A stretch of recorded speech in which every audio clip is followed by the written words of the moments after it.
On Sunday, I saw a post on Facebook that said that if Michael Smith had not been murdered, he would be 30 years old that day.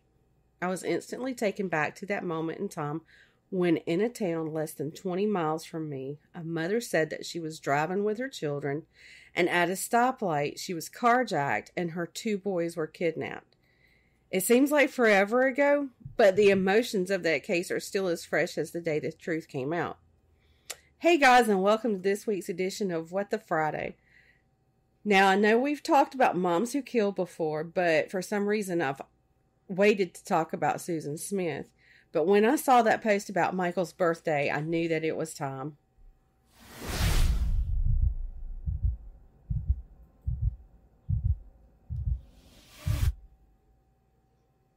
Mystery, Murder, and Magic proudly presents What the Friday? And here's your host, Andrea.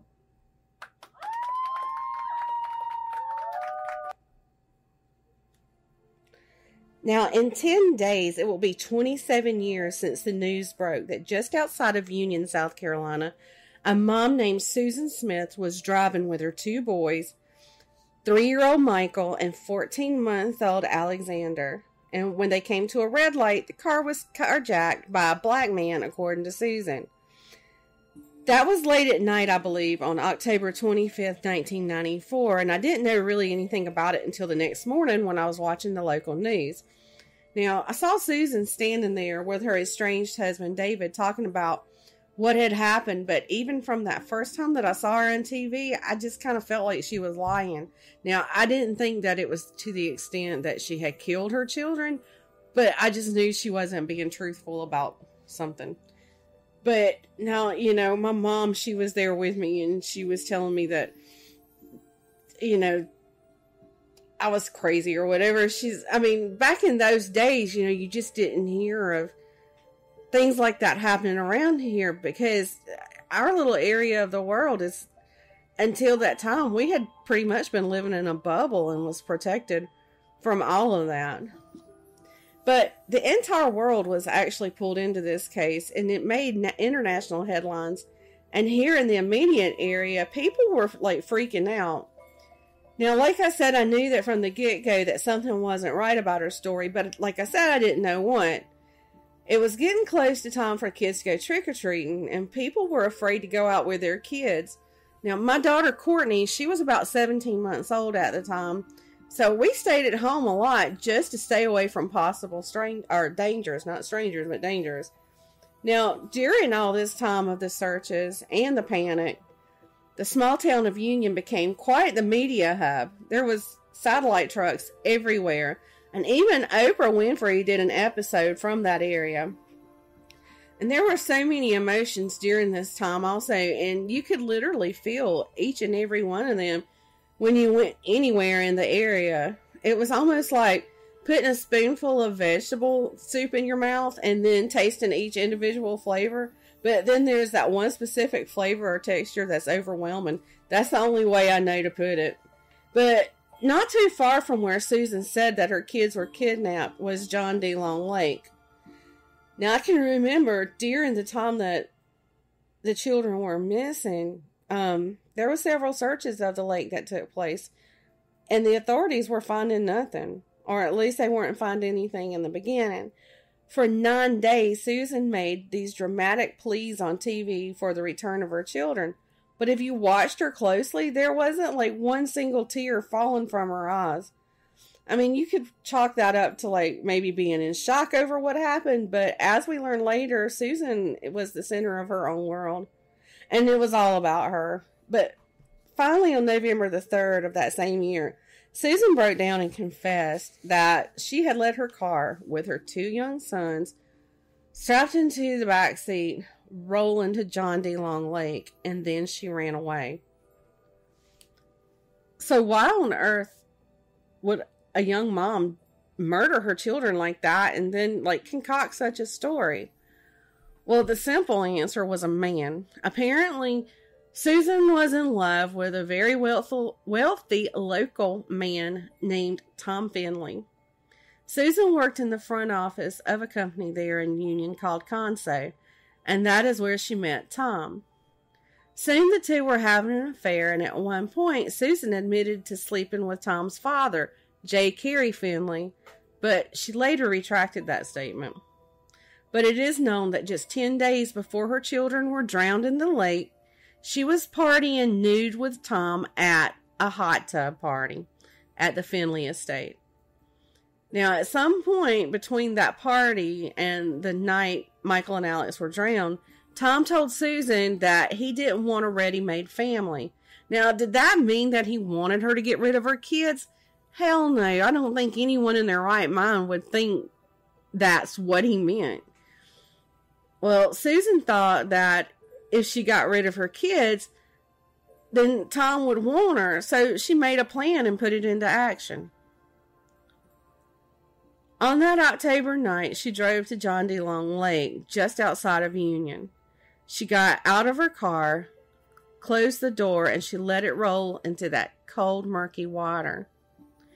Now, what the hell kind of person does something like that? I mean, obviously a person like Susan Smith. And an FBI agent said that she ran away with her ears covered so that she didn't have to hear any of the noises like her car hitting the water or maybe even her baby screaming or anything. Now, I heard that the kids were asleep when all this happened, and we can only hope that they didn't witness anything. But she ran away, and she ran all the way to the home of Shirley and Ricky McLeod, and they lived like right near the entrance to that lake. Now, Shirley told the media later that she could hear sobs coming from Susan long before she knocked on the door. And when she opened the door, Susan blurted out, "He's got my children." Well, apparently her family, they drove out to the McLeod residence to comfort her. And when her mom arrived, one of the first things she even said to Susan was about how she should have kept her doors locked. I mean, instead of comforting her child, she got on to her for not locking her doors. I think that's just probably the part of the problem is, I don't know, it just seems like Susan's mom cared about appearances more than she cared about her daughter. But anyway, one thing that I do want to mention here is that David, her estranged husband, wrote a book, and it was called Beyond All Reason. Well, in that book, he talked about when he was driving Susan away from the McLeod's residence, that she mentioned that they should probably stop and purchase some refreshments because the police would be at their house. I mean, who worries about feeding the cops when your kids are missing? I mean, I just don't know. I don't understand that. But anyway, now, there was a lot of inconsistencies in Susan's story, and it was later revealed that investigators had their doubts about her story from the beginning. So I wasn't the only one that knew something was off too. Into the second day of the investigation, authorities were hoping that Susan knew where her kids were and that they were okay. Now, like I said earlier in my personal account of those days, they did start searching ponds and lakes, including John D. Long Lake. Now, it wasn't located during the first search of the car, or the car and the children, I should say, because they believed that the car wouldn't have drifted further than 30 feet from that shore, so they didn't look further that first search. Also, on that second day, the biggest break in the case came through when Susan described where she had been carjacked. Susan told investigators that she was stopped at a red light at an empty intersection in the Monarch community. While she was stopped there, an unknown black man opened the passenger door and got into the car. He pressed a handgun into her side and told her to drive. Well, Susan said she was terrified, and she drove about 8 miles into the countryside on Highway 49. And the entire time, the carjacker was telling her not to look at him. So I guess that's why she didn't really have an accurate description of the man. But anyway, once they reached the area of John D. Long Lake, he told her to stop the car and get out. When she asked if she could take her kids, she says that he told her that he didn't have time for her to get the kids out of the car. And according to Susan, the man promised he wouldn't hurt her babies, and as he drove away with them, she shouted that she loved him. And he left her there in the middle of the road. But that story was impossible from the beginning, because the only way that light would have been red at that particular intersection was if there was another vehicle there on the road that intersected that road that she was on. So investigators just basically knew she was lying. Now, as the days passed by, Susan started to weaken. There was a lot of scrutiny coming towards her from all directions. The sheriff and investigators, they were kind of coming down on her and doubting her story. The media was after her. There was angry people all over the planet that was like starting to doubt her story. And then there was also the African American community who was, to say the least, upset because she had blamed the entire thing on a non-existent black man. Well, finally on November the 3rd, Susan caved and she confessed.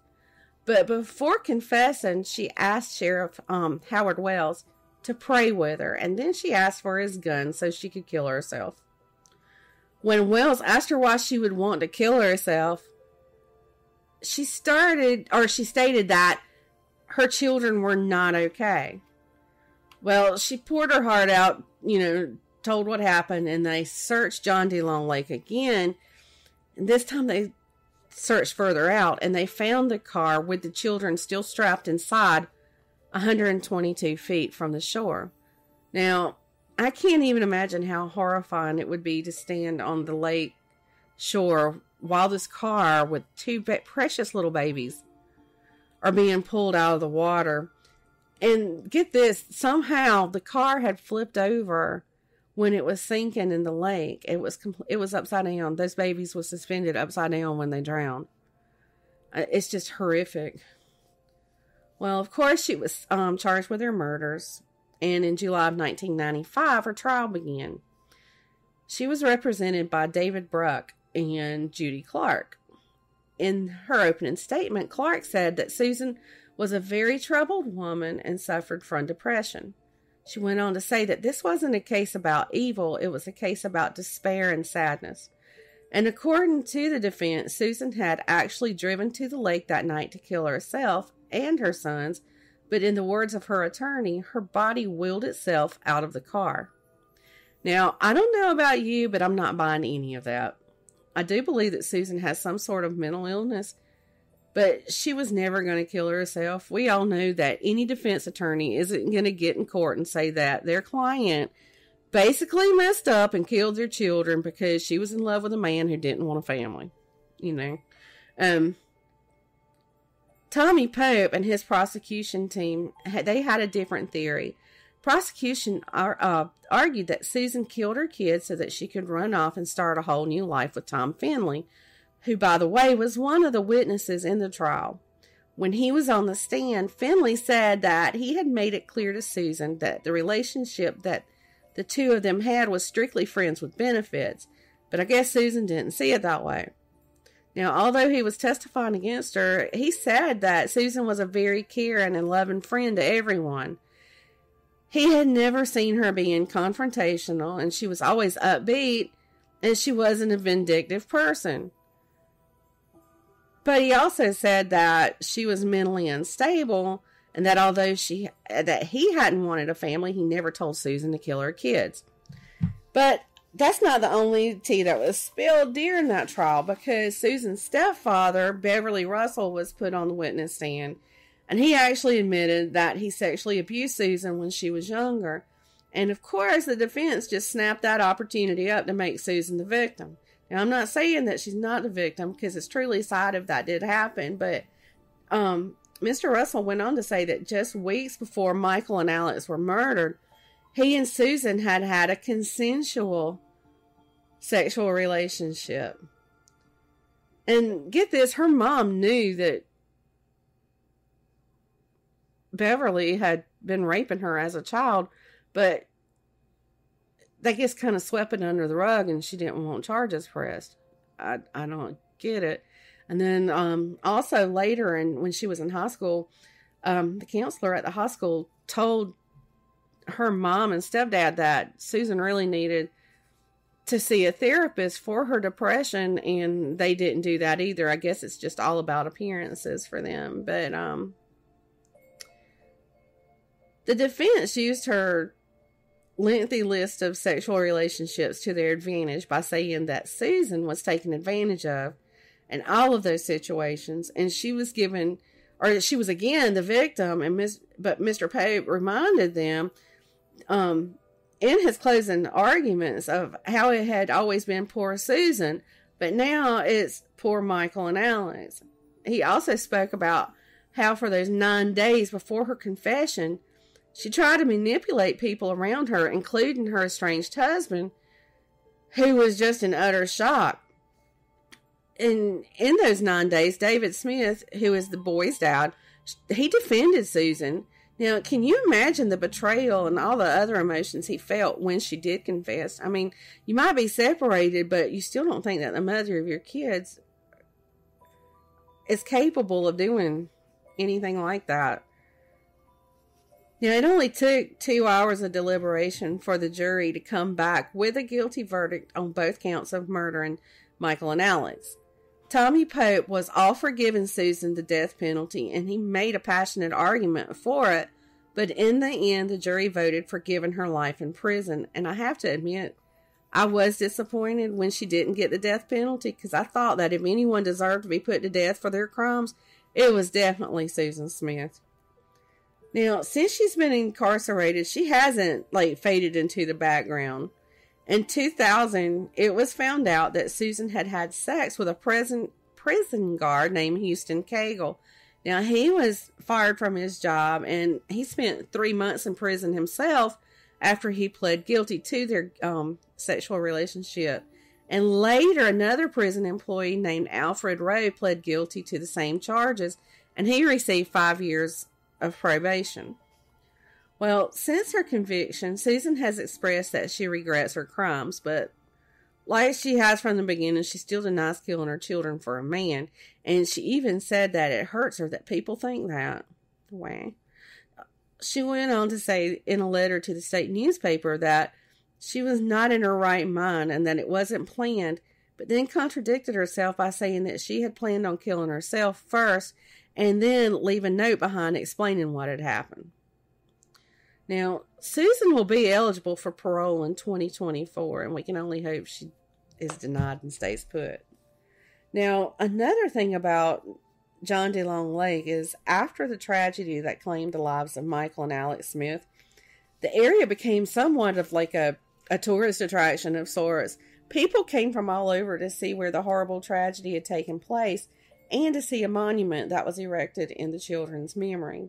Well, the following September, after those kids had been murdered, a group of 10 people drove to the lake in a Chevrolet Suburban. They parked next to the boat ramp, and they shone their headlights into the murky waters. Well, 5 of the vehicle's occupants had gotten out of the vehicle, and that left one adult and 4 children inside the vehicle. Well, suddenly the Suburban started rolling, and it couldn't be stopped. It plunged into 15 feet of water, and all who were still inside drowned. 2 of those who were outside of the vehicle swam out to try and rescue them, but they also drowned. One of those that swam out to try to rescue the people in the Suburban was the mother of 3 of the kids that was in that Suburban. Now, the incident was ruled accidental, and it claimed an entire family who was visiting from a small community called Buffalo, and that's just west of Union.